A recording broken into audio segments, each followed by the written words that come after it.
പരിശുദ്ധ പരമദിവ്യ കാരുണ്യത്തിന് എന്നേരവും ആരാധനയും സ്തുതിയും പുകഴ്ചയും ഉണ്ടായിരിക്കട്ടെ.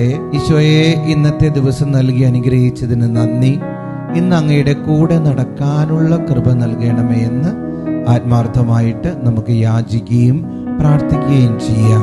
ഈശോ അവിടുത്തെ മക്കളായ നമ്മളിൽ നിന്ന് ഏറ്റവും കൂടുതൽ ആഗ്രഹിക്കുന്ന എന്താണെന്നറിയോ? നമ്മുടെ സാന്നിധ്യമാണ്. ഈശോ ഓരോരുത്തരോടും പറയുന്നൊരു കാര്യമാണ്, നീ എൻ്റെ കൂടെ ഇരിക്കണം, എൻ്റെ മുന്നിലിരിക്കണം. അതല്ല, മർത്തായും മറിയവും അവരുടെ ഭവനത്തിലേക്ക് ചെന്നപ്പോ മർത്ത പലവിധ കാര്യങ്ങളിൽ വ്യഗ്രചിത്തുകയായിരുന്നു. മറിയ നല്ല ഭാഗം തിരഞ്ഞെടുത്തു. അതെന്തായിരുന്നു? കർത്താവിന്റെ പാദത്തിങ്കൽ ഇരുന്നു, അണ്ടർലൈൻ ഇരുന്നു. അങ്ങനെ ഇരിക്കുന്നവരെ കർത്താവിന് ഇന്നത്തെ കാലഘട്ടത്തിൽ അത്യാവശ്യമാണ്. ഒത്തിരി പേരുണ്ട് ഈശോയുടെ മുന്നിൽ ഇരുന്ന് മണിക്കൂറുകൾ പ്രാർത്ഥിക്കുന്നവര്. കൂടുതൽ പേര് ഈശോയുടെ മുന്നിൽ ഇരുന്ന് കിട്ടണം. ഇരിക്കുമ്പോഴാണ് ഈശോ ഏറ്റവും കൂടുതൽ സന്തുഷ്ടരാവുക. നമുക്കറിയാമല്ലോ, ഒരു വ്യക്തിക്ക് കത്തോലിക്ക തിരുസഭ ജ്ഞാനസ്നാനം നൽകുന്നത് എന്തിനാ?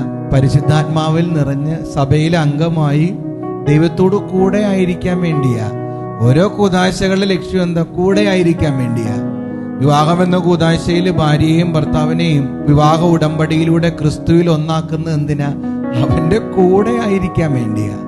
ഒരു പള്ളിയിലെ അച്ഛനെ, ഒരു വികാരി അച്ഛനെ പള്ളിയോട് ചേർന്നുള്ള മേടയിൽ താമസിപ്പിക്കുന്നത് എന്തിനാ?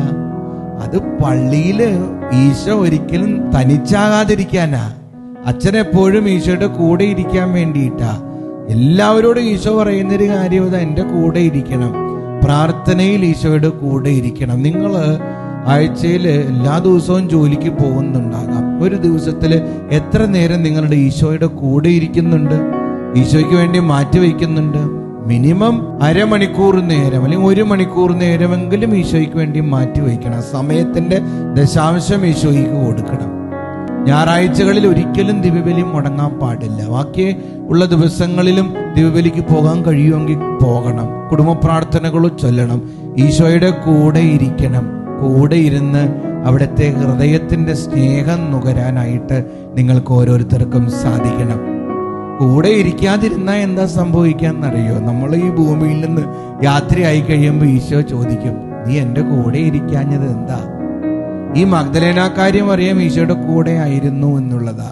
കുരിശിന്റെ വഴിയിലും ഈശോ മരിച്ചിട്ട് ശവകുടീരത്തെങ്കിലേക്ക് ആദ്യം ഓടിച്ചെല്ലുന്നതൊക്കെ അവളാ. കൂടെ ഇരിക്കാൻ അവൾക്ക് കഴിഞ്ഞു എന്നുള്ളതാ. അവളെ പോലെ നമുക്കും കൂടെ ഇരിക്കാൻ സാധിക്കട്ടെ, ഈശോയെ ആസ്വദിക്കാൻ സാധിക്കട്ടെ എന്ന് മെസ്സേജ് ബോക്സിൽ ടൈപ്പ് ചെയ്യണം. ഈശോയെ, അങ്ങയുടെ കൂടെ ഇരിക്കാൻ കൃപ നൽകണമേ എന്ന്. ദിവ്യകാരുണ്യനാഥൻ നമ്മെ അനുഗ്രഹിക്കട്ടെ.